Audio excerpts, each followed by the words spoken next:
Now there's the last hadith that I'm going to give you.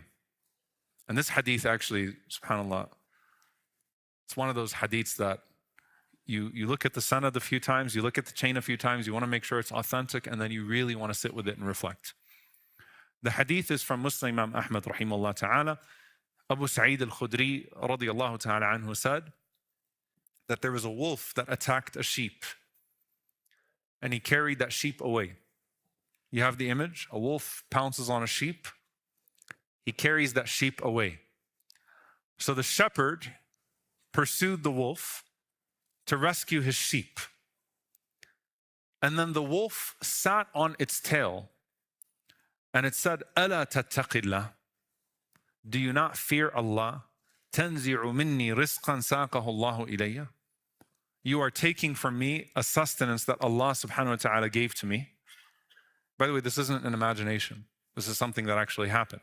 The wolf spoke to the man who saved his sheep, said, "Fear Allah. Don't you fear Allah that you're taking away something that Allah subhanahu wa ta'ala gave to me as sustenance?" So the shepherd said, "Ya ajaban, dhi'bun, muq'in ala dhanabihi, yukallimuni kalam al-ins."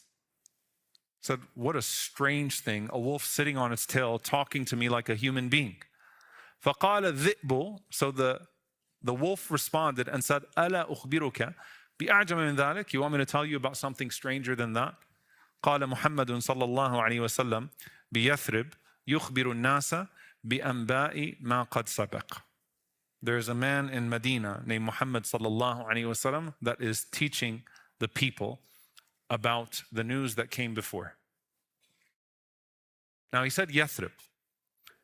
This man was unfamiliar with anything that was happening. So it's similar to the hadith of Tamim radiallahu ta'ala anhu, who was brought to Medina by what he had experienced. So this man knew Yathrib, he didn't even know Medina. He comes to Medina and he asks, "Who is Muhammad sallallahu alaihi wasallam?" So they take him to the masjid of the Prophet ﷺ. They say, "There he is." So he sits with him and he says, "What do you teach the people?" "I teach them about the prophets that came before, one God, the scriptures that came before, that which is to come, Akhirah." And then he told him the story. He told the Prophet ﷺ what happened. The Prophet ﷺ listened to him, and then the Prophet ﷺ called out as-salatul jami'ah. Right? As-salatu jami'ah. Go ahead and gather the people for salah. Prophet ﷺ said, "Gather the sahaba in the masjid," the same way he did with Tamim radiallahu ta'ala anhu. And the Prophet ﷺ said, "Tell the people what you saw." So the shepherd told the sahaba what he witnessed. The Prophet ﷺ responded and he said, "Sadaq." He told the truth. قال والذي نفسي بيده, I swear by the one in whose hand is my soul.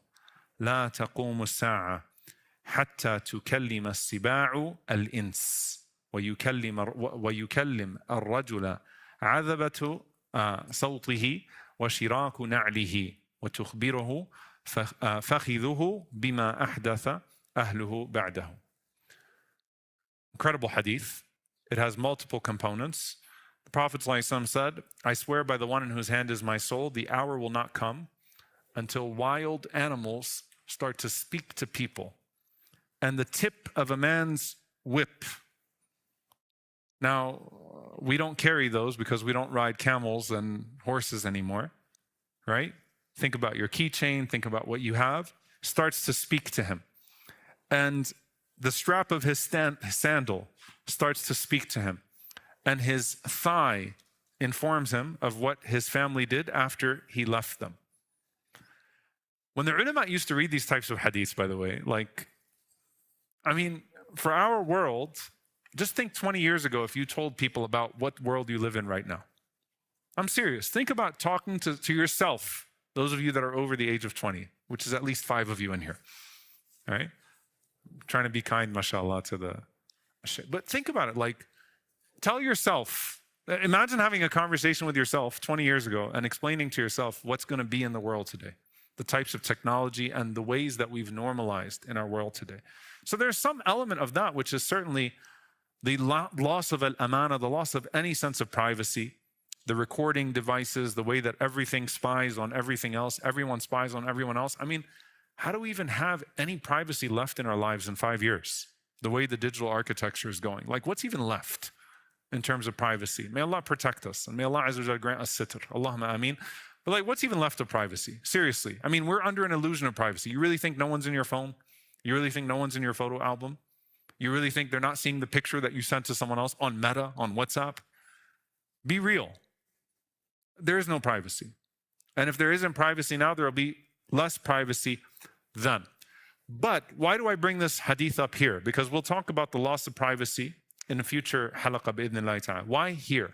Because the animal speaking to the human being and how the ulama actually talked about that hadith before. Everything that's happening as a sign of the Day of Judgment is not just a sign of the Day of Judgment, but it's a preview of the Day of Judgment too. It's a preview of the Day of Judgment, right? So the sitr being blown off, like full exposure, is also the Day of Judgment. It's actually one of the most horrifying parts of the Day of Judgment.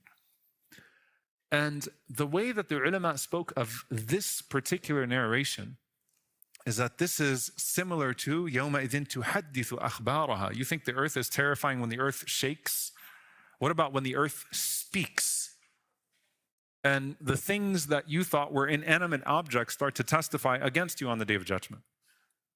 And the animals start to testify. And so this is, as the ulama would say in the past, and subhanAllah, this is how Shaykh Umar Ashqar rahimahullah ta'ala wrote about it. He said, this is similar, this is a preview of الْيَوْمَ نَخْتِمُ عَلَى أَفْوَاهِهِمْ وَتُكَلِّمُنَا أَيْدِيهِمْ وَتَشْهَدُ أَرْجُلُهُمْ بِمَا كَانُوا يَكْسِبُونَ وَنَسَأَلُ اللَّهَ الْعَافِيَةَ.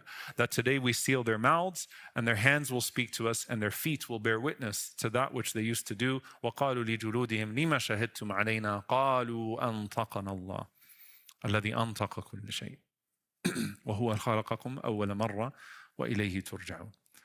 When we will say to our skins, why are you testifying against us? And they will say, Allah caused us to speak, the one who causes all things to speak. He created you the first time, and to him you are being returned. And so, can we expect a time where suddenly animals, wild animals, start talking to us? Or Allah Azza wa Jal causes them to talk to us? Or seemingly inanimate objects speak? Yes, in accordance with this hadith. And does it really seem that ba'id, that strange in the world that we live in right now? To be honest, not really, right? Not really. And this is in the spirit of witness. The earth is bearing witness. Everything around you is bearing witness. And when you start to rebel against Allah, the earth of Allah starts to rebel against you. And it bears witness against you as well. So the two streams that we take from this is number one, be mindful of the creator of the heavens and the earth, right? Who gave you the heavens and the earth and who will cause the heavens and the earth to bear witness. Number two, you are stewards. And Allah subhanahu wa ta'ala protects us so that even if we are taken by an earthquake or we're taken by a fire or we're taken by, and none of us wish for these things, but even if we are, it will be a rahmah for us if we are on the path of Allah subhanahu wa ta'ala, if our hearts and our spiritual states are settled. But division and fitna that we bring amongst ourselves, we can end up becoming the worst villains in the story that the Prophet ﷺ is painting for us and not even realizing it. So we ask Allah Azza wa Jal to protect us from being people who break up families, people who break up communities, people who divide this ummah, people that pit friends against each other. We ask Allah subhanahu wa ta'ala to make us people that unite and people that are connected to Him at all times. And we ask Allah Azza wa Jal that everything that is around us, that we feel is in our possession, bear witness for us on the Day of Judgment and not against us. Allahumma ameen. Jazakumullahu khairan. Inshallah ta'ala we'll continue next week. Wa sallallahu wa sallam barak ala nabiyina Muhammad wa ala alihi wa sahbihi ajma'in. Wassalamu alaikum wa rahmatullahi wa barakatuh.